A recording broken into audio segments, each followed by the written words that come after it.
Have you ever heard of a chess fortress? If you have, then it's time to remind yourself different pawn fortresses in pawn endgames. If you haven't, then you have come to the perfect place. Let's get started. A fortress is a theoretically drawn position, where passive defense is able to maintain a draw. Fortresses have the following characteristics. 1. No pawn breakthroughs. 2. The stronger side's king cannot penetrate. 3. Stalemate comes automatically if the opponent tries to win, and lastly, zugzwang position cannot be forced since the defender has waiting moves. We will start with the simplest. In this position, black only needs to move back and forth from a8 to b8. King to b8. Pawn to a7 check. King to a8 and white has to abandon the pawn or stalemate black with the move king to a6. That said, we conclude that for a rook's pawn, if the defending king is able to reach the corner, the position is drawn. Interestingly, if you add a bishop that is opposite colored to the corner square, it does not make a difference. The position is still a draw.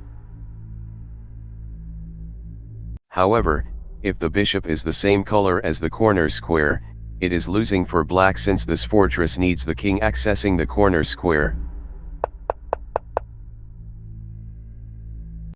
In this position, black has made a fortress. The king only cycles between g8 and h8. King to e8. King to h8. King to e7. King to g8. King to e8. King to h8 and king to f8 is stalemate. In this position, black only cycles between g8 and f7. King to f5. King to g8. King to e5. King to f7. King to f5. King to g8 and king to f6 is stalemate. This position uses the same ideas from the previous positions. White's extra pawn makes no difference. Pawn to g4. King to h8. Pawn to g5. King to g8. King to f6. King to h8. Pawn to g6, and after black captures we have the first fortress we studied. This position is clearly a fortress. Black only needs to move from g8 to h8 and back and forth. King to e8. King to h8. King to e7. King to g8. King to e8. King to h8 and king to f7 is stalemate. Despite white having two extra pawns, this position is a draw since it is a fortress.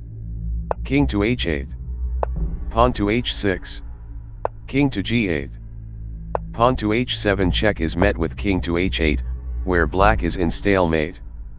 Pawn takes g7 is met with king takes g7, after which both pawns are lost. White cannot make any progress despite having a bishop and a pawn. Black only moves between a8 and b7. King to a8. King to d4. King to b7. King to c5. King to a8 and king to c6 is stalemate. Believe it or not, white cannot make any progress in this position. Black only moves on c8, b8, and a8. King to c6. King to c8. King to a8 is checkmate in one move. King to d6. King to b8 and king to d7 is stalemate. Despite being a knight up, this fortress renders white's material advantage useless. Knight to c7. King to c8. Knight to b5. King to b8. King to d6. King to a8 and king to c7 is stalemate. I really appreciate and thank you for watching this episode to the end. It means a lot to me. Don't forget to like, comment and subscribe. I hope to see you in the next episode.